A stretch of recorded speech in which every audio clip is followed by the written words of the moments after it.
gente reinveste tudo na Brasil Paralelo também, desde 2016. Mas tu não ficou rico, então, com o Brasil Paralelo? Não, cara. Não, moro de aluguel. Tá, tamo junto também. Essa casa aqui é alugada. Moro de aluguel. Não, nenhum de nós, nem eu, nem o Henrique, nem o Felipe, ninguém ficou rico, não. A gente reinveste tudo e as apostas vão ficando maiores, né? Porque hoje a gente tá com 250 funcionários. Porra, caralho. É um estresse. Sim, imagino. E tu tá sempre vendo novas expectativas de coisas que podem ser feitas, de como ganhar cena, de como progredir, etc e tal. E isso vai te dando mais ânimo do que, sei lá, comprar um Porsche, Porsche, sei lá, ir né? pra Espanha, ficar um mês. Exatamente. Isso é mais legal, no fundo, né? Porque depois da Espanha, tá, e aí, o que a gente vai fazer? Então a gente sempre reinvestiu tudo porque a gente ama muito lá o que a gente faz, mas não ficamos ricos. E é quanto Nada contra, espero que um dia a gente fique, né? Sim, o objetivo é esse, né? Ficar rico no... Não que esse seja o objetivo. Não mas... pra ser bem sincero, não é, mas tomara que vire uma consequência, todo mundo gosta. Tá? Claro, ficar rico é bom, né? Eu isso. gostaria de ser, sei lá, multimilionário. Isso. Seria muito bom. Você começou junto com 2 sócios? Na verdade, não, cara. A gente começou em 5 sócios, hoje ficamos em 3, tá? Nós começamos eu, o Henrique, o Felipe, o Thiago e o Rodolfo. Aí, esses 2 sócios saíram ao longo do caminho, um em 17, outro em 18, e aí ficou eu, o Felipe e o Henrique. O que aconteceu? Treta? Cara, mais ou menos. O primeiro deu desalinhamento, a gente chegou à conclusão que não fazia sentido continuar. Foi uma pessoa super importante para a fundação, foi uma pessoa que, sem ela, provavelmente a Brasil Paralelo não teria nascido do jeito que nasceu, foi um cara bem importante mesmo, mas a gente tinha uma visão de que algumas coisas não aconteciam, que não entregava algumas coisas, e eu acho que a gente conduziu, na época, meio inexperientemente o processo, assim, podia ter sido um papo mais aberto, mais franco, mas a gente seguiu regras direitinho, assim, a gente, desde o começo, tinha combinado que existia lá uma fórmula de cálculo para quando a gente estivesse insatisfeito um com o outro, 5 pessoas numa sociedade, sei lá, bem difícil manter a coesão de todo mundo. Isso, então a gente seguiu essa fórmula aí e tirou o primeiro sócio. E o segundo, primeiro ele manifestou o desejo de sair, e aí depois ele meio que mudou de ideia, mas aí a gente já estava... Cara, qual é o ponto do segundo sócio? Ele pensava... Chegou um ponto que a gente pensava diferente, entendeu? Tipo, ele era de esquerda e vocês eram... Não, nada a ver, nada a ver. Mas a gente pensava diferente em o que a gente devia fazer e priorizar na empresa. Entendi. Pensamento dentro da empresa mesmo. Acho que bem mais do que em valores a diferença, Pode sinceramente. crer. É visão de estratégia. Exatamente. Então a gente pensava diferente, virou comum a gente conflitar pontos de vista e tal. E acho que o ponto era ali, ele era um cara muito competente, trabalha muito, é um gênio artístico até hoje. Mas eu acho que o ponto ali era... Beleza, a gente pensa diferente, o que vai fazer? Não tem que fazer, entendeu? Tipo, porque Só dá pra ir pra um lado, né? O argumento dele não fazia a gente mudar de ideia e o nosso não fazia ele mudar de ideia. Você pode abrir o que era, assim? Ou você acha que Cara, é muito... eram vários detalhes, mas envolvia uma percepção dele do que a gente priorizava e uma percepção nossa de que ele tinha uma abordagem muito emocional em cima de algumas coisas, entende? Entendi. Ou se precipitava em algumas conclusões. E, ao mesmo tempo, ele percebia que nós estávamos valorizando coisas que não eram as melhores a serem valorizadas em determinado momento e tal. Pode crer. E aí a gente ficou nesse vai e vem, a gente, vamos encerrar a relação aqui, etc. Mas também foi uma pessoa super competente, importante para a história da empresa. Nenhum dos dois foram, como se diz, eu tive que tirar porque era vagabundo, nada disso. Assim, Pode crer. Foram pessoas muito boas, têm suas carreiras e tal. Pode crer. São legais. E por que vocês criaram lá atrás o Brasil Paralelo? Qual que foi a ideia? Cara, a história foi mais ou menos o seguinte. Praticamente, cada um de nós a gente se conheceu todo mundo de um jeito meio diferente, tá? Eu diria que o polo central dessa história, dos 5, quem conhecia todos era o Henrique, meu sócio. Uhum. E aí, qual foi o polo central? Ele se envolveu lá com uma série das manifestações anti-Dilma, em 2014, bombava essas manifestações, Sim. né? Não é 20 centavos, né? Isso, ele se envolveu nisso junto com o Thiago, que foi um desses sócios que saiu. E o Thiago é um dos fundadores da banda Louca Liberal, que fazia música contra a Dilma, etc., fazia um zina aí, legal. E aí essa coisa de manifestação estava muito presente. E eu era amigo do Henrique de faculdade, conheci ele na faculdade. E eu era amigo do Dodo porque nós dois tínhamos vindo de Caxias do Sul fazer faculdade em Porto Alegre, que é o Rodolfo, era o 5º sócio. Uhum. E o Henrique, e o Valerinho lá também era amigo do Henrique. E aí a gente sempre começou a se interessar por essas coisas, e a gente começou a ser meio que uns nerds na faculdade, do tipo... A highlight que a gente sempre conta é que um dia nós fomos pra praia pra fazer festa. E aí eram 3 da manhã, a gente tinha uma festa lá pra ir e tal, e era 3 da manhã, a gente tava discutindo o sistema educacional, sabe? E a gente esqueceu de ir pra festa. Caralho, realmente vocês são nerd, meu. E aí a gente pensou assim, cara, a gente é muito nerd, a gente abriu um grupo com princípios liberais lá, chamado No Free Lunch, e sempre existia a ideia de que um dia faríamos algo juntos, né? Mas essa ideia não prosperava. cada um ia tocando a sua carreira, basicamente, como queria, e nem todos se conheciam naquele momento. Até que, cara, cada um por seu caminho, eu posso falar mais pelo meu, mas eu me lembro de estar trabalhando num emprego que não me realizava, era só por dinheiro, e aí eu me demiti e falei, cara, eu vou ficar fazendo umas consultorias, uns bicos, e vou usar o resto do meu tempo para tentar produzir algo que eu acredite que seja mais divertido, porque eu tô jogando minha vida fora e tal, né? Sim, sim. Era horrível, eu ficava negociando acessório de celular com a China. Caralho, então papo totalmente comercialzão. Cara, tira 18 centavos do preço, sabe? Tipo, umas coisas que eu não queria fazer mais. Pode crer. E eu estava muito em contato com... Sempre gostei de ler, mas estava em contato com essa literatura política da época, muito motivado por esses movimentos. E aí falei, não, vamos fazer alguma coisa assim. Comprei um curso de marketing digital. Na verdade, o meu sócio, que é amigo meu que morava comigo, a gente rachava apartamento também, comprou um curso de um cara e a gente começou a assistir e falar, vamos desenhar esse mapa aqui. Essa coisa de fórmula de lançamento. Sim, sim. Só que a fórmula do Érico era muito cara, a gente comprou um cara que meio que copiava o Érico, sei lá, alguma coisa assim. Entendi. Pelo menos não pirateou, né? Sim. Aí a gente começou... Mas deu certo? Funcionou? Cara, a gente começou a estudar aquele negócio e falar, vamos lançar alguma coisa, mas não sabia bem o que, a verdade era essa. E aí, nisso aí, eu tinha um grupo de WhatsApp com o Henrique falou, cara, eu tô com...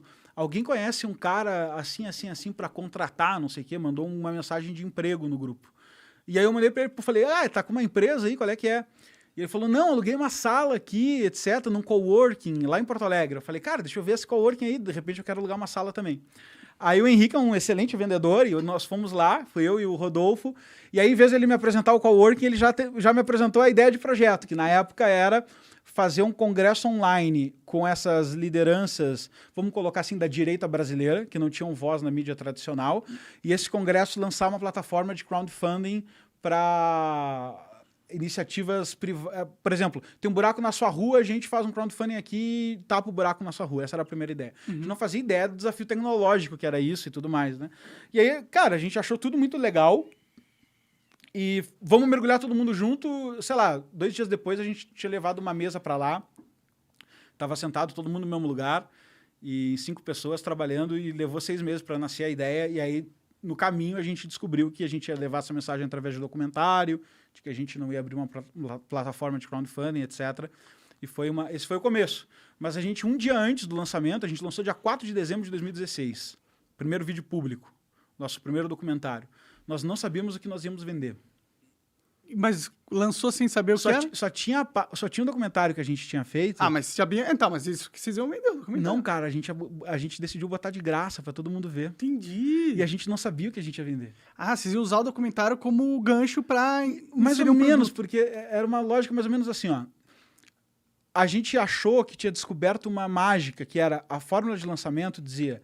Quanto mais conteúdo você der gratuitamente, mais as pessoas vão ficar recíprocas a você e você cria uma audiência, em cima da audiência você monetiza. Faz sentido. E ao mesmo tempo, de outro lado, a gente queria conscientizar o maior número de pessoas de determinadas ideias. Então, quando a gente juntou as duas coisas, a gente falou, cara, que isso aqui é tudo a ver, um jeito sustentável de fazer esse negócio acontecer.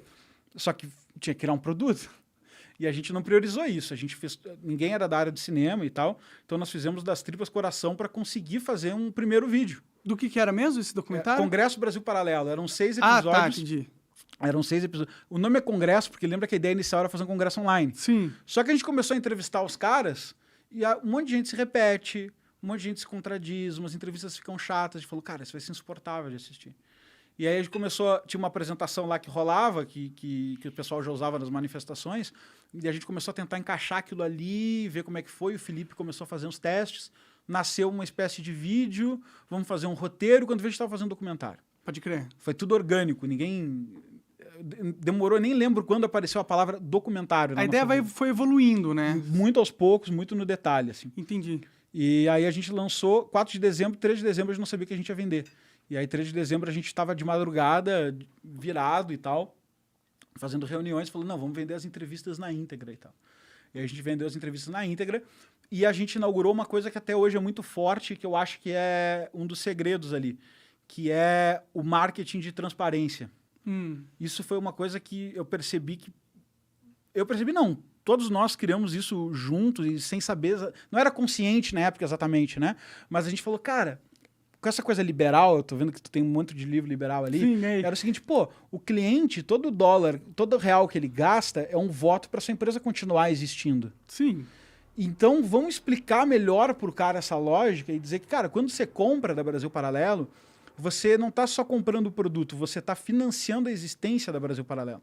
E a gente começou a trabalhar esses textos e gravar esses textos, que são famosos nos nossos vídeos, etc e tal, e a gente começou a comunicar isso. Então, muita gente entrou pensando assim, cara, eu quero ver essas entrevistas. Mas muita gente também entrou porque não queria ver as entrevistas, porque queria que nós continuássemos fazendo aquilo que a gente fazia de graça. Entendi. Os documentários gratuitos. Então, muita gente entrou nessa aí. A gente resolveu dar um nome de membro fundador para todo mundo que comprasse na entrada. Depois, até hoje, a gente chama os nossos clientes de membros, entendemos eles como membros da Brasil Paralelo. Pode crer, porque se o cara é membro, significa que ele tá sempre com você, né? Isso, mas esse foi um marketing... Hoje a gente chama de marketing porque a empresa cresceu, tem 250 pessoas, tem departamento de marketing e tal. Na época eram só 5 pessoas tentando entender o que a gente queria comunicar.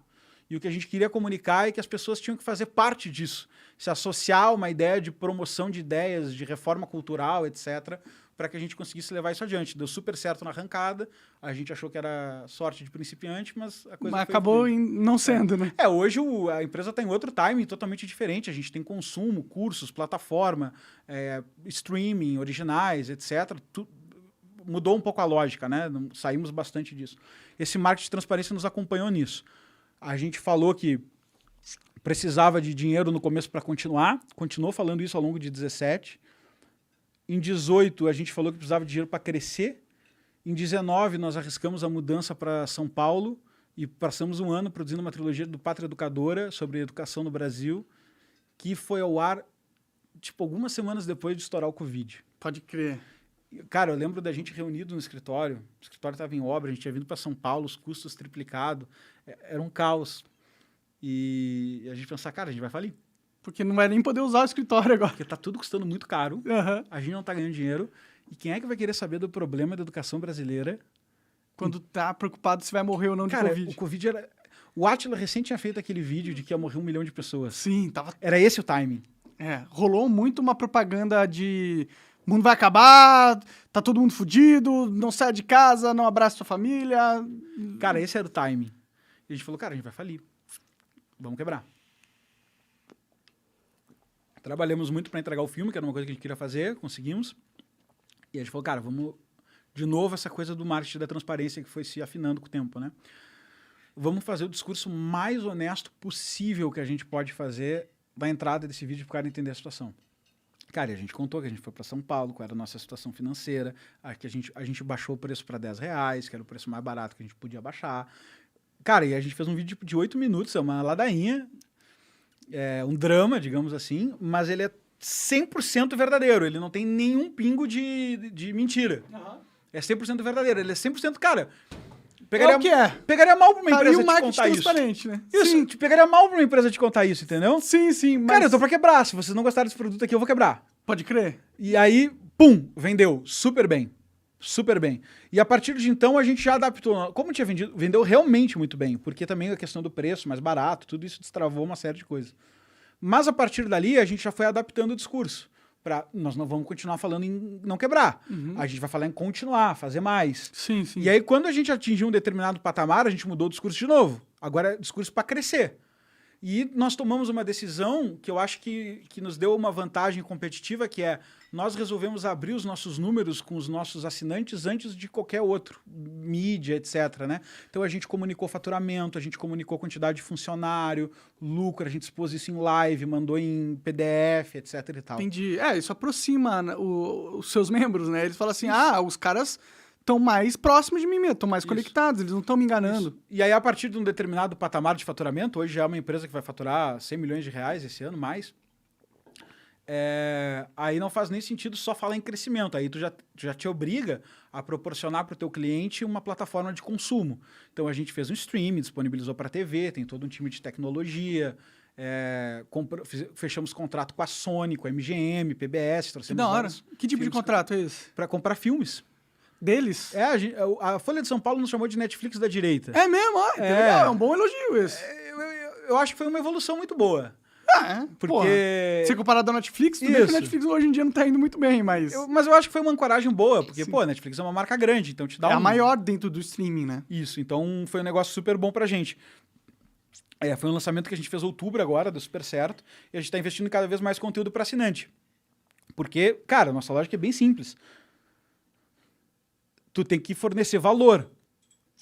As pessoas têm que querer estarem contigo, elas têm que querer estar contigo, tem que dizer para elas para onde tu tá indo, que tipo de gente tu quer contigo e o que elas ganham em troca com isso, sabe? Se tu fizer essas 3 coisas bem feitas, eu acho que tu vai mais longe. Esse negócio de streaming é muito inteligente mesmo, né? Tá todo o mercado meio que indo para esse lado, né? Tipo, não dá para ficar eu vendendo o conteúdo por conteúdo. Eu vou vender uma assinatura aqui para você e vou deixar ela o mais foda possível, né? Aí você acaba pegando mais gente do que se você estivesse vendendo individualmente os produtos, ou não. Exatamente, essa é a lógica. E aí tu pode ter pessoas lá que são super alinhadas com onde a Brasil Paralelo tá indo no sentido de valores. E tu tem, às vezes, clientes ocasionais que querem ver, por exemplo...